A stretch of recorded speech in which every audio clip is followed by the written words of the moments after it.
This is Dr. Surjit Khanna from Dr. Surjit Khanna's Returning Youth Initiative. Especially, we are concentrating on the post-incarcerated Juvenile Justice Reformation Act of 1974. I am here to give a very, very exciting and wonderful announcement. That is, you're seeing next to me on the screen is Mr. Robert Sherrill. He is from Nashville. You can say he's the king of Nashville. And Nashville is in Tennessee. I'm not talking about Nashville of any other city. It is in Tennessee. And he's a very wonderful gentleman who went through a tough time in his life since 12. And today he is only 13, but he's had a major setback being a post-incarcerated individual. He was incarcerated, he came out, and he was pardoned because of his actions. The governor of Tennessee pardoned him. And also in 2021, this year, before Trump left his office, the last pardon was given to him, which everybody definitely saw in the news and the TV. And I'm very fortunate to have him here because he has a similar type of program which we are running as Returning Youth Initiative. So today is Thursday, and on June 3rd, I'm here to make a huge announcement that Mr. Sherrill and this initiative, they join hand with one force. We are empowering the community, all the states, that means all the 50 states, and there are 3,142 counties. Those will be going to have this Dr. Khanna's Returning Youth Initiative. And that is going to happen only with this partnership we just entered into. He really is going to add a value to this collaboration, where he sees that we are dedicated to assist all the post-incarcerated individuals, those who are coming out of jail. Because when they come out of jail, they don't have any place to go. And because of his experience, we are going to march all the 50 states. Mr. Robert, yes, what do you think about the initiative which you just stepped into as one of the core team member or a family member? What do you think? What do you feel? Well, first of all, thank you, Dr. Khanna, for having me. I'm super excited about the partnership and what we're going to be able to do collaboratively and together. And I just think with your experience and my experience and the things that we're taking to all of the states, that we're going to be able to really affect change in the communities that are really dealing with the negative stigma that comes along with being a returned citizen. Okay, so many people look at returned citizens as undesirable, or they write them off, and they don't give them equitable opportunity to be successful. And we're here to change that narrative. We're here to empower those that are returning.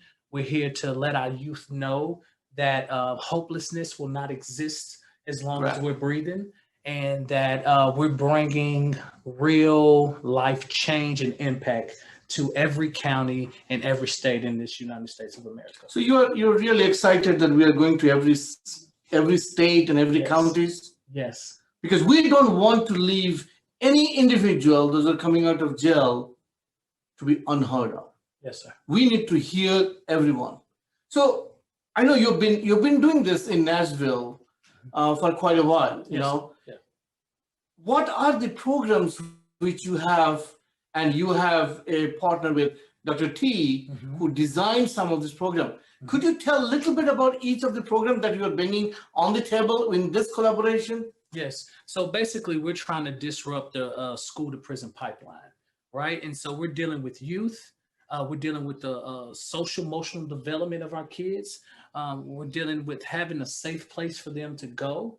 You know, with our collaboration, we're going to be able to bring a safe haven to the communities, a place by which youth can go when they're out of school for the summer, somewhere they can go and get clothing, get food, get counseling, whatever they need. This collaborative is helping us to take a holistic approach to changing lives, not only for those that are younger kids, but for those that have made mistakes like me. You know, I went to prison, you know, I did my time and I got out. And it was at that time that I was at my most vulnerable state. I was weak. I didn't know which way to go. And it could have went either way. And so we're dealing with anger management of our youth. We're dealing with helping them find jobs, helping them understand that they're not alone. You know, soft skills, communicating, being able to talk to people, and once you get a job, being able to deal with the emotional aspect of rejection or criticism. You know, we're kind of trying to take that holistic approach to help our kids integrate back into society the right way. Wow. That's exciting. So I really want to welcome you to this family. Yes. Okay. It's all about giving. Yes. And giving an opportunity to all these individuals. Yes. Especially so that their dream can be fulfilled. Yes. So that's why we call as restoring lives and returning dream.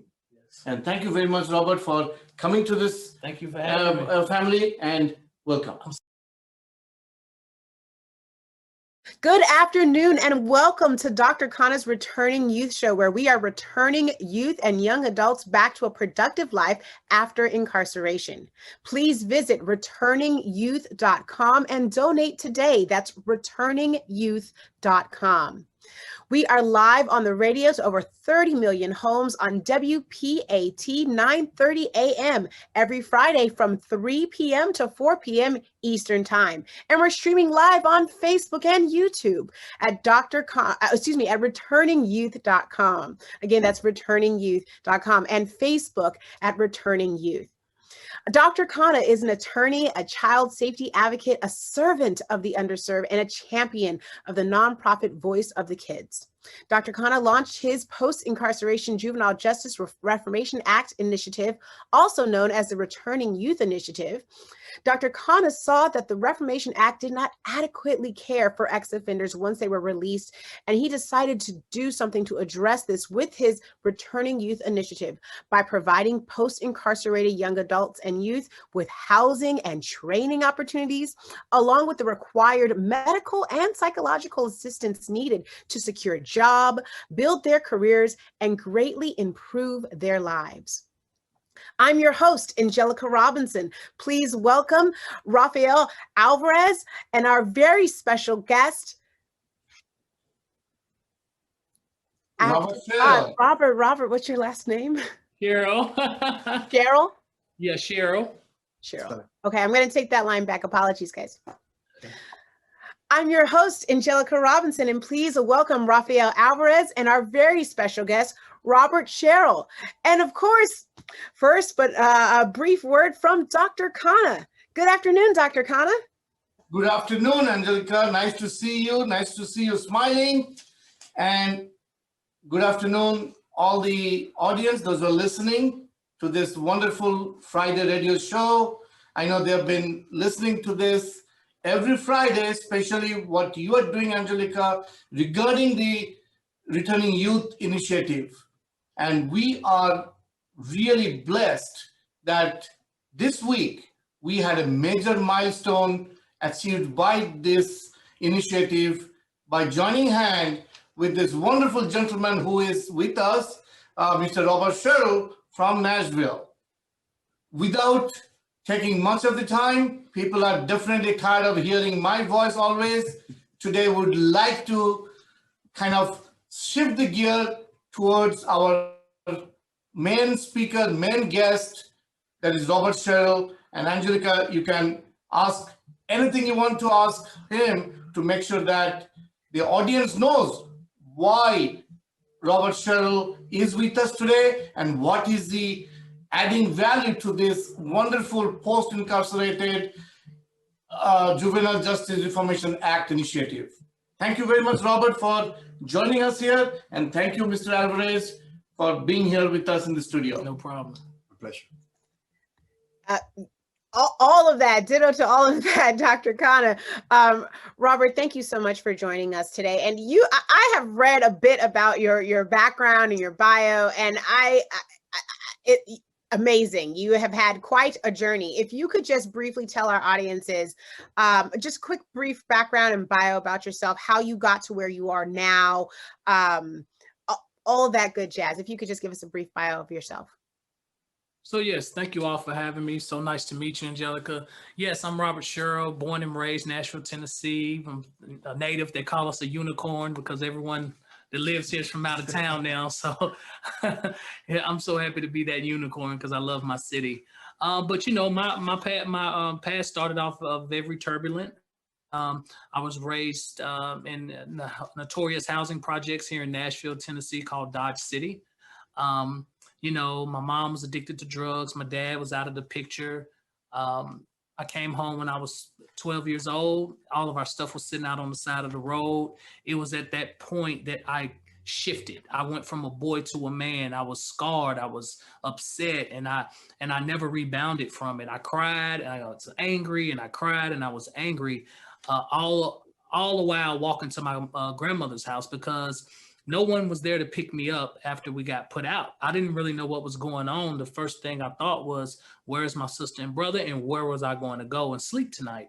And so I remember my grandmother telling us, if anything ever happens, this is how you get to my house, and you come to my house. And that's what I did. And I fell into her arms and I cried. She took me in. And after that, I was a rebel with the cause. At that point, being in a structured environment wasn't attractive for me. And so you know, when the first family breaks down, you seek that acceptance somewhere else, and you don't really care where you find it. And if it's a good fit, we all have this innate tendency to be accepted. And my dad wasn't around. I didn't know what my mom was. So I was like, you know what? I need to find me a second family. And so I went and I joined the gang. And I started getting in all sorts of trouble. And that eventually led to me, you know, indulging in drugs and criminal lifestyle. And that went on for a long time. And then I ended up getting real big in the drug industry. And the FBI came to see me and busted me, and I ended up going to federal prison for 5 years. But it was there that I found my purpose. It was rock bottom that I found my purpose, right? And so sometimes we have to come up, you know, there's a watershed moment in all of our lives, and we have to make the choice, the hard choice. And I knew my daddy died in prison when I was 16, you know, and so I knew I didn't want that to be my legacy. At this point, I had kids, and I just didn't want that to be who people would have me be. You know, people, you know, if I would have died then, I would have just been another felon who didn't mean nobody any good. And so I used that time to educate myself and change my way of thinking. And upon release, I changed my life, and I started a successful cleaning company. And now I own several different businesses, and the rest is history. But it was those experiences that I gained over time that I used to be a voice for the hopeless, and particularly for youth. And so excited about this partnership with Dr. Khanna and his team. And I just look forward to affecting change all around this country. You say you tell your story in your brief bio, so just like, oh yeah, this is what happened, but it's almost like it's like a living movie, like legitimately. Speaking into existence, Angelica. Speaking into existence, sweetie. like seriously. I mean, and you gave us that brief kind of top-down overview, but I want to back check because there's some notes that I've got. I mean, you mentioned that you kind of became massive in that world, and you were incarcerated. Were you a teenager when you were incarcerated the first time? So yes, I devised a plan. Crazy. I'm so happy I'm still here to tell this story. The Vice, if you know what that is, the Vice, they were staging a drug bust on me and my brother, and we ended up getting away with not only the product but the money. So technically, we robbed the police and lived to tell about it. And so for that, they sentenced me to 2 years as a juvenile. And I remember particularly, it was right when 9/11 happened. I had probably been locked up a year. When 9/11 happened, I remember being in the education department in Taft Youth Development Center in Pikeville, Tennessee, and seeing the two towers fall and not really knowing at that time what was happening and what that meant. I thought the end of the world was coming. That's how I kind of know, what was going on at that time. But yeah, it was rough. And I did 2 years as a juvenile, and it was there that at that time, unlike the former one, it made me worse. Jail has a tendency, depending upon where you locked up at, to make the situation worse. And all that did was help me expand my network across Nashville, because at that point I was from North Nashville, and you really didn't get along with people from the east, the west, or the south. And that allowed me to cultivate relationships throughout each part of Nashville, which made me a better criminal, sadly, but true. Well, I mean, that's a part of, dealing with the initiative, right? Is like, if you do get incarcerated, when you do get out, the whole point is to try to live a more productive life, a more legal life, all that other stuff. But in your case, that wasn't what happened, because you did not have the support that you needed when you got out as a juvenile. Because you were incarcerated as a teen, and then you were out, and you were what, 18 when you were released? Yeah, but I still had like a childlike mentality, and there was no program like the one that we're trying to implement that was there to grab me and give me those resources and that guidance that I needed at such a vulnerable time. So how many times were you arrested? How many and how long were you in jail throughout the whole period of time? My juvenile. So I started at 12. Going to jail, and then that was vandalism. Then a year or so later, I was back arrested for truancy and trespassing and possession charges and robbery charges, and it was just, my juvenile record is so lengthy, it doesn't even make sense. And it was just, again, I had no guidance. I had no one to give me a stable environment, and so when you don't have when you have a volatile lifestyle, it's kind of hard to find a landing spot. And because of that, you just kind of go with the wind. And that was kind of my upbringing. And how long were you in jail for? How many years? Of my whole entire life, maybe 11 years of my life has been spent behind bars. And since how long, since when were you being released? How long you been out? I've been out of prison, which is, I don't know who out there listening, but I hope y'all understand there is a God. And when I was released in 2013, I got out with nothing. I didn't have no car. I didn't have no license. I had nothing, no clothes.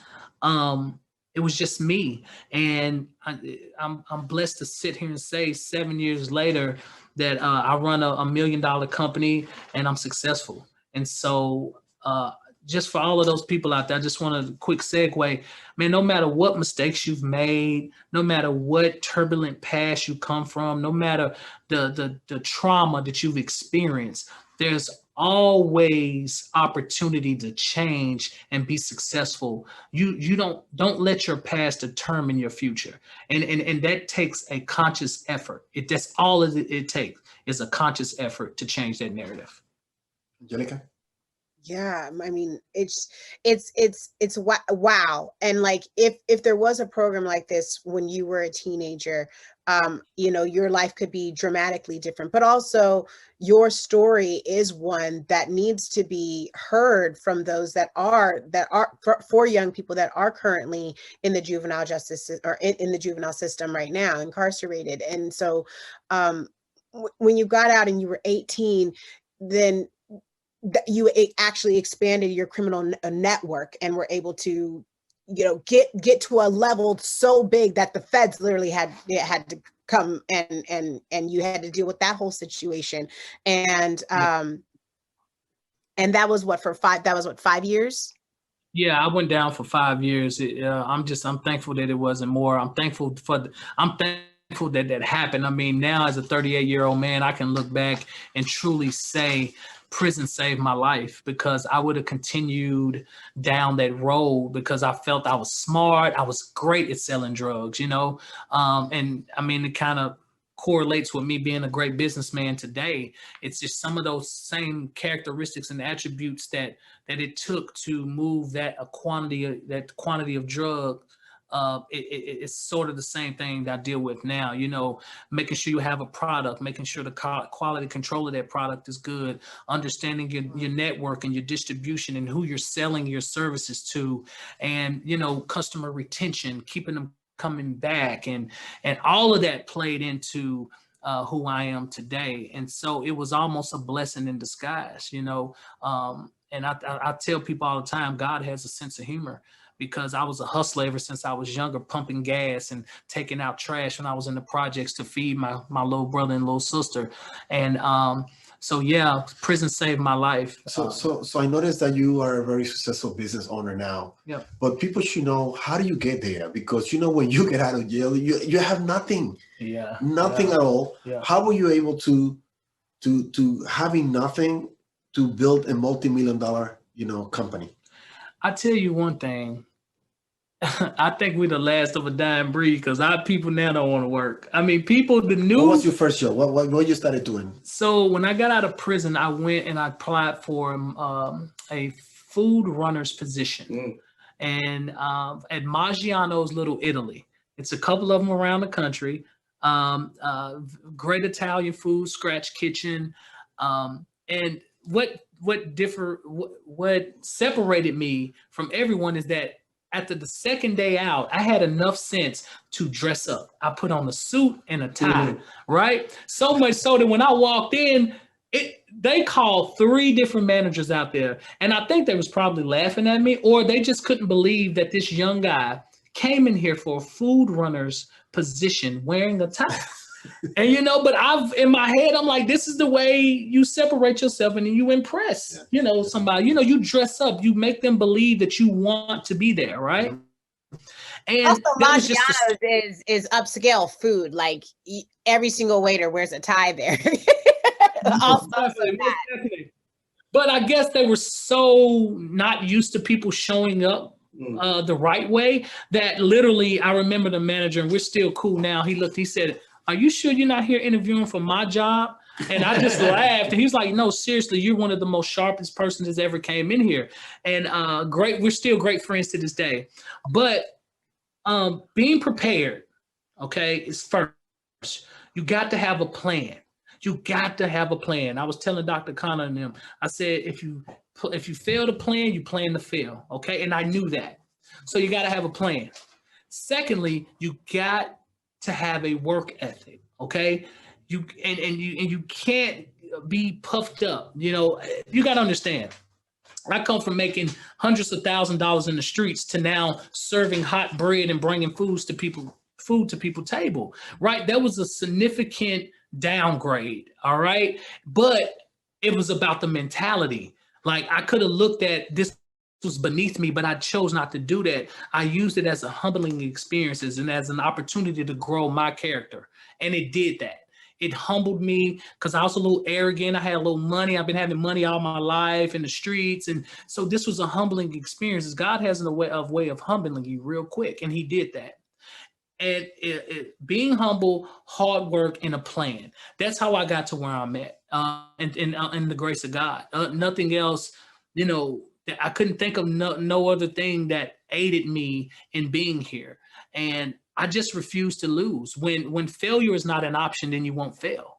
And for me, my background being the way it was, me only having a GED, no college degree, no skill set per se, I had no choice but to succeed.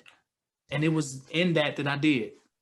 You mentioned that you didn't feel like you had the skill set, but what's so interesting, and this is something that Raphael and I talk about almost every single week on this show, about how those that have gone to jail, youth that have gone to jail for like drug possession or selling drugs or something like that, many of those people possess the skill sets needed to run a business, to be an entrepreneur, to transfer those. It's the exact same skill set. It's just utilizing it in a different way to sell a different type of product and do it legally. But the skill set is the actual same thing. And you've listed several of those things earlier. And so I think it's really important for you, for those that are listening, to understand that you can utilize those exact same skills, build yourself a legitimate business, be an entrepreneur, have a franchise, as Raphael talks about all the time, and really, really set yourself apart to build a legacy and build generational wealth, and do it in a legal way. And that's why this partnership is so important. Because not only now we have the experience, we have the know-how from everyone at the table, and we can take this model, not only is it sustainable, but it's scalable. And that's the beauty in it, because we can at this point affect real change, because we have all the pieces to the puzzle. And again, we're taking a holistic approach to reentry, and so I'm super excited about this partnership. So you get out of jail. You find yourself a job working in an Italian restaurant. Yeah. I'm assuming that you were so pumped up and so full of energy that you felt like a fish out of the water, and you saw that mostly as a trampoline, if you want to call it, because you have bigger, ambitions, bigger vision, and I'm sure that your goal was to create your own, establish your own business, which is something, it's part of the American dream, the fabric of this beautiful country. So how long it took you to establish your first business? I mean, tell us about the business. What is the business all about? And what do you do with the business? And how can you connect it? I mean, how do you connected your business, your private business with the return youth? So I want everyone to know that the task, it was so daunting. It was so far-fetched that I tell people all the time that I just thought I was going to run the restaurant, because I knew my background was so messed up. If I could just be a manager in this place and make me $67,000 a year, then that was fine, because I wasn't going back to the streets, right? But God had bigger plans for me. And like I told Dr. Khanna and Raphael, I said, when I went in for my evaluation, they gave me a 10-cent raise. And I was like, oh, hell no. We're not, what? 10 cents? What I'm going to do with this, right? And so I put in my 2 weeks notice the next day, right? And again, I had a plan, and Imperial Cleaning Systems was birthed at that moment. I got out here, and again, hard work.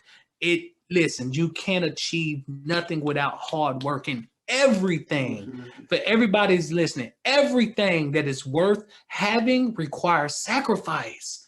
What are you willing to sacrifice is the question. And I had to sacrifice going out. My friends, hey man, you just got out, let's go. I said, man, I gotta clean buildings, I gotta scrub these toilets, I gotta strip and wax these floors, right? So I made a sacrifice for the whole next year. So I worked 1 year, left there, started my company, and worked a whole nother year before I ever went out. And so I built Imperial Cleaning Systems up to a point to where it was generating income.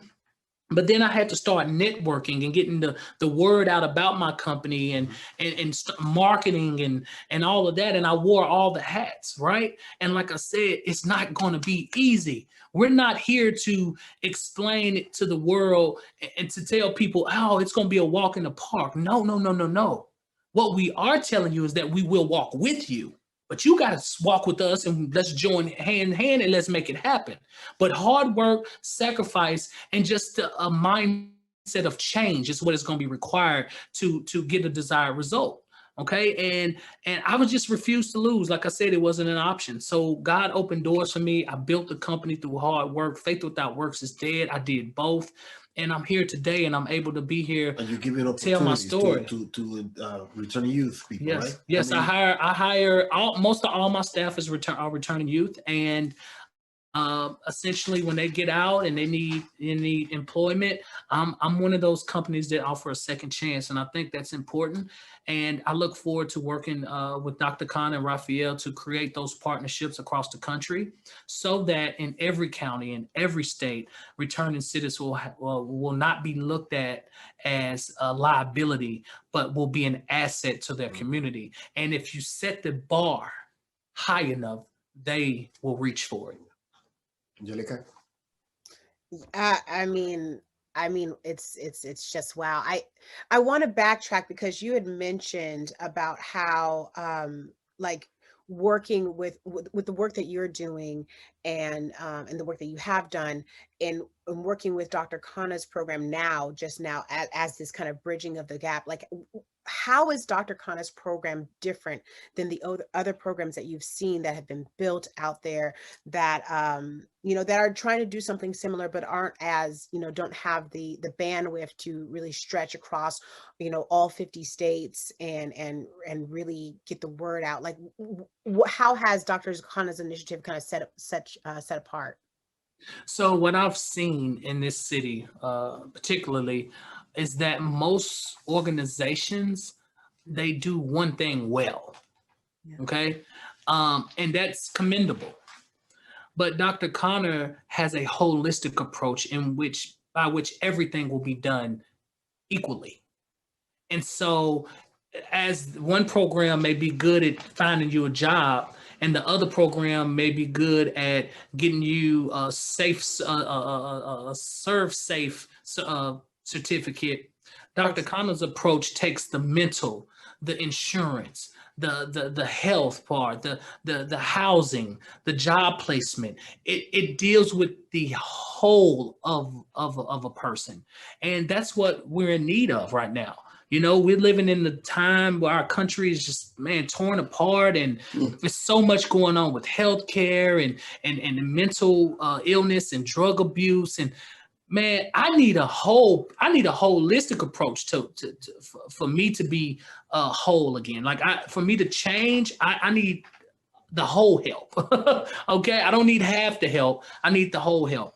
And that's what attracted me to Dr. Khanna's Returning Youth Initiative. And because that's my view on reentry, is that we are helping the whole of a person. My apologies. And so, yeah, that's what he does different.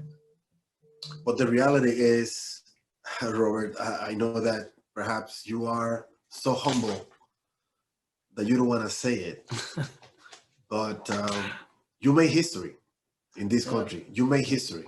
Can you explain this? I don't want to say it. I'd rather that you say it. Yeah. Tell people why you are a unique situation, unique person, why you make history in this country. Go ahead. I'll tell y'all something. let me tell you. I always do it's a backstory to everything. God, I don't know what it is. He sent me I always go through the desert, right? Like, it's intentional. It never comes easy for me, ever. But I see why.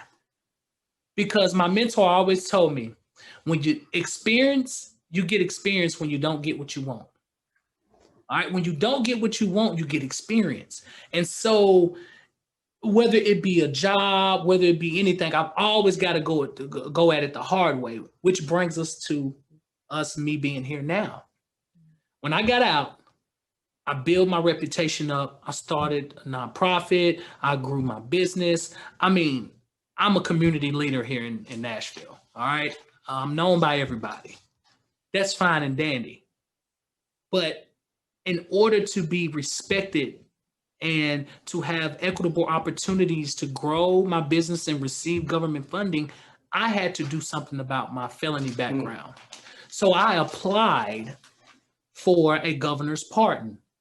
And 2 years ago today, Governor Haslam pardoned me from my state record. Okay? Today? 2 years to date. 2 years ago, Governor Haslam pardoned me on the state level. But then, hey, what I tell y'all, God, he set me apart because I got a federal case.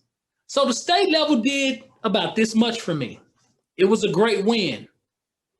But then I had to climb another mountain and try and to facilitate a pardon from the then president, Donald Trump, which most people was like, man, ain't gonna happen. Okay. And at 12:30 that morning, when he was walking out of office, he pardoned me. So I'm the first person in history to receive both a state and federal pardon. No one has ever done it. So much so that the FBI called me and said, Mr. Sherrill, Donald Trump sent us your pardon, but Mr. Sherrill, we've never had nobody do it, both state and federally. We don't know how to give you your rights back, Mr. Sherrill, but I promise you, we're going to figure it out. It took them 3 months. I've talked to Department of Justice don't talk to nobody. The FBI, their customer service is like no other. They will hang up on you. They don't care. They're the feds. I'm just being honest with y'all. The TBI and the district attorney's office and the pardon attorney's office. Yep. I dealt with 5 different government agencies to try and get what was given to me, and that's my rights back. Finally, 2 weeks ago it happened, and I got all of my rights restored. It was like it was like a real birth. And what I tell people, it's just like Christ. Like, so the pardon is like the blood, right? And the felony is the sin. And essentially it does. So on the state record, on the state level, you get an expungement. They expunge your record, meaning no record at all. But see, on the federal level, I'm still technically a felon, okay? But essentially what happened is like how Christ does us, is he covers the sin. And that's what the pardon does. It doesn't expunge the sin or cleanse it, it covers it. And so, yeah, that's why I'm at now. So the first person in history to do it. Wow, that is Angelica, you need to really take him and make him the limelight of your. No, I was just about to tell. I was like, I'm an Emmy-nominated TV producer, right? I know. Really? You know who you're talking to right now. We're gonna talk offline for real. Yeah. Absolutely. And this man, Angelica, this man is now with this Returning Youth initiative. Okay, means he brought the history that has been created, because he is bringing the hope to all the post-incarcerated individuals. He is bringing the hope. If he can do it, everybody, if they want to do it, they have to have the hard work. What you kept on saying? I heard this. You kept on saying, Mr. Sherrill, that hard work. Hard work. Okay. Well, nothing happens. Angelica, you became this. What you achieved today, did it happen because you woke up in the morning and somebody knocked the door and gave it to you? No. Nothing happens like that. Exactly. Everybody did the hard work. Okay. No. So we are here, and thank you very much for all the audience that are listening, because the purpose of this show is what? So that this information goes out to every post-incarcerated individuals, that there is a hope for them. We are here to help them. That is the main thing. And that's why we have Mr. Sherrill here.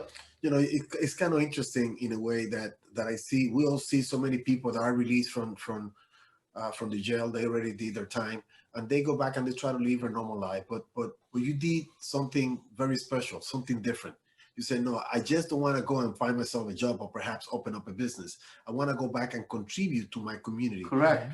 Why don't you tell people, we are here in Nashville, Tennessee.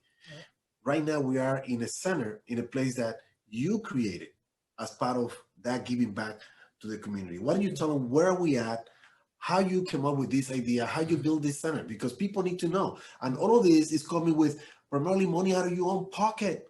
There is no money. There is no funds. You are building this, with the support of friends, family members, and people that trust you and know you.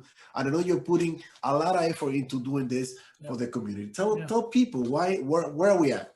So once I started making money through my cleaning company, Imperial Cleaning Systems, growing up the way I'm the most successful person in my family, and I haven't even scratched the surface. My mom, my granny on both sides, my dad's mom, my mom's mom, we all were welfare recipients, right? 30, 40, 50 years in housing projects, okay?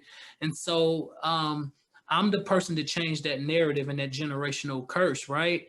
And so I know that, and with that comes a certain level of responsibility. And so I knew financial literacy was something that I needed to focus on, because all of my family members are bad with money. They always calling me for money. So I know they bad with money, right? And so I'm like, well, you know what? I need to learn more about compound interest. I need to learn more about investments and assets versus liabilities and all of that. And I went down a rabbit hole, and I found what I was looking for. I found some great mentors who taught me how to take my money, invest it, open me up a brokerage account, make sure I had life insurance. I got a will, I got a trust, making sure this I want everybody to hear this. This is the recipe for success right here. Life insurance. 6 months of your bills needs to be saved. Emergency fund first. Secondly, you need to have some life insurance. Thirdly, you need to get you a will, because let me tell you something. Your family gonna fight over your stuff if you don't set it in stone, okay? Then you need to get you a brokerage account. You need to pay yourself first. 10, 15, 20% of what you make needs to go to your savings, to your brokerage account, because it don't need to go in your savings, because it's not allocated. It's not deployed in a way that's going to yield you a benefit, okay? They're going to give you 3%. They're going to loan your money to you at 3, 4%. That's what the banks do, okay? So we gotta become smart in that area. And it was because of that I knew that diversification was key. So I needed to find some more revenue streams, passive income. And so I started buying real estate first. Then I started a holding company to house the real estate so that it will protect me in case somebody try to come after me. My houses are protected. All right, that's the first thing I did. Second thing I did is I opened up the first Black co-working space, sort of like WeWork. They're $1 billion company. They're all over the United States. All right, because the up and coming and inspiring entrepreneur needs somewhere to go work, and they can't afford the overhead of $3,000-$4,000 notes on a building. So it was ingenious. First Black co-working space, and then because I'm into the educational component of it, and especially African Americans, because we're the marginalized, underpaid ethnic group. Let's just be honest. We love everybody, but I'm just being honest about that. And so we started hosting classes, and then we started a mastermind group. And then the tornado destroyed the building. But God is great, because that building was about 1,400 square feet. I was able to secure a 7,500 square foot building. And I got to take the concept that we created there and expand on it. And so I created iStudio Nashville, and it's a multi-dimensional facility. It houses a lot of different things, because I do a lot of different things. And so not only did I move my home office here, the front part of the building is the event space. So I'm able to still do my educational programs for wealth building and entrepreneurship 101, right? Everything is automated, key code, cameras, everything. I don't have to be in this building, and you can access whatever part of the building if I want you to, okay? So I wanted it to be that. which worked great in COVID. That's why I'm still here. Secondly, in the back, I have office suites for people to come and rent out office suites, and we're full. We've been full. We're full. I don't have no turnover. People in here working right now. And we're in a creative room that I created, I built out so that we can do podcasts and interviews and photo shoots. All right. We have a classroom, we have a kitchen, and we have a conference room. So not only am I able to operate my business out of here, I'm able to be here to watch over the facility as well as mentor youth and have programming all in one facility. Wow. Well, that's wonderful. Yeah. I'm thankful. I'm blessed, man. Diversification, y'all. Passive income. Find you some revenue streams, okay? I specified diversification of funds, and we're not talking about diversity when it comes to like colors and stuff like that. We're talking about diversification of funds and how you're allocating those funds. Yes. You have an incredible journey. We didn't even talk about the fact that you've written a book in 2018 and like, you know, and I know that we're running short on time. Can you briefly tell us about some of the lessons and key things in your book and why they need to, why listeners should also go and cop that book? Because clearly you are dropping gems right here in this hour. And I'm sure there's a lot more gems that we can get from your book.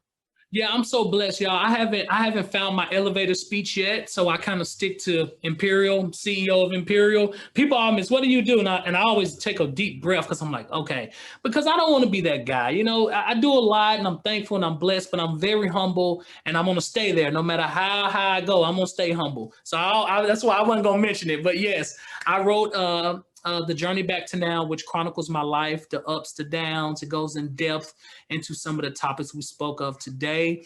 I was blessed enough that it went viral. It hit #1. So I'm a Amazon best-selling author. I'm about to drop, it's The Journey Back to Now. You can get it anywhere.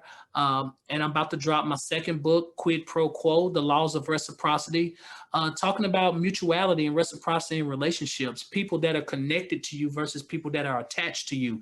Oh man, I'm talking about one of my best works yet. Super excited about that. It'll be dropping in the next 60 days. I'm all over everywhere. Robert C. Sherrill, robertcsherrill.com, Robert Sherrill on Instagram. Feel free to reach out, follow us. I'm just thankful. I'm blessed. I'm humbled. I appreciate you having us on the show. I'm thankful for this partnership. I'm thankful for Raphael and Dr. Khanna for flying down here and meeting with me and us and my team joining his team. And so now we're one big team and now we're family.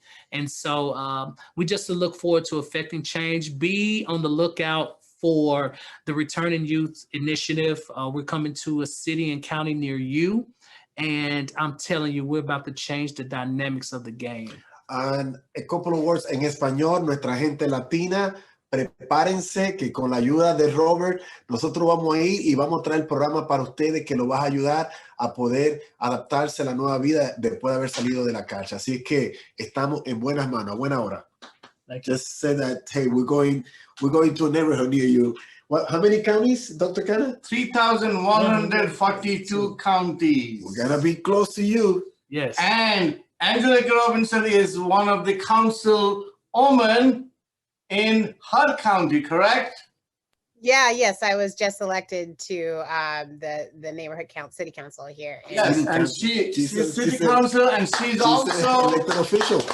She's also in LA. a county manager of Returning Youth Initiative. That's So awesome. we all are families, and we want, like Rafael said in Spanish, you know, we all are coming. Just watch for Angelica with the van. We are coming there. Before we get out of here, Robert, do you have any just words for youth out there that are struggling, those that are currently incarcerated, those that are post-incarcerated, and just, folks, I personally have found you incredibly inspiring, and so your message and your experience transcends those that have been incarcerated or not. So any words of wisdom or gems, and just a quick little message that you want to leave the folks with. Yeah, trauma happens. I mean, listen, there are good times and there are bad times. It rains on the just and the unjust. I need you to understand nobody is exempt to this process. I don't care what family you're born in. I don't care what color you are. You're going to have some good days and some bad days. You're going to make some mistakes. You're going to get caught for some, and you're going to have to make some mistakes that you don't get caught for. Nobody is exempt to the process. You got to put that here, because if you do, it changes your perspective when you're going through. When you're going through, you don't grow bitter. You say, you know what? I'm going to learn from it. I'm going to take this and I'm going to allow it to make me better. That's what I did. I could have blamed my mama. I could have blamed my mama, you on drugs. I could have said my daddy died, he was never there. I could have did that, but I didn't. I used it as fuel. I use it as fuel, and I still do today, because I still have an assignment and a job to do. And so what I want to tell you, no matter what happened yesterday, last week, last year, or what may happen tomorrow, you still have an assignment and an obligation to not only yourself, but to your siblings and to your community to be better than you was yesterday. And you're not exempt to the process. There are 1 billion people around this world that's going through the same thing. Don't cry about it, be about it. Wow. Ooh, that's a word. Oh, that's the word. I received that. I hope anyone else that is listening, they receive that too, because that was a word. That That's was powerful. powerful. Thank you for having me, hon. Thank you so much. Thank you so much for being here, Robert. Thank you to the entire team for being a part of today's conversation. Rafael, do you have any updates before we get out of here? Well, of course, always. I mean, we continue growing, we continue expanding. I mean, now we're here in Nashville. I mean, there are now a lot more people interested in establishing, either becoming a county representative or state representative. I mean, Dr. Khanna just contacted someone in Oregon, the state of Oregon, and the state of Washington, in Seattle. And we are expanding and growing now with the support of Robert. Sherrill, we're gonna be able be able to accomplish our goal. And our goal is to be able to hit all 50 states within the next one. There are like 57 days left or something like that. The 57 days left. To be able to have a representation in every single state across the nation. And obviously, in order for us to do that, we will continue to encourage you to visit our social media pages. And also, well, you'll say that better than me. Why don't you tell them where they have to go? And you want to help us underneath. Yes, please go to returningyouth.com. Again, that's returningyouth.com. You can also visit us on Facebook at facebook.com/returningyouth. We are on Instagram at returningyouth. So please visit our website though and donate if you are able to. Again, that's returningyouth.com. And of course, join us every single Friday here on WPAT 9:30 a.m. radio. That's East Coast time, 3 p.m. to 4 p.m. Thank you so much, Robert. Thank you for being such a special guest. You are welcome on the show anytime. And Dr. Khanna, Rafael, I'll see y'all next week. See you next week. Thank you very much. Thank you. Thank you all. Thank you so Bye-bye. much.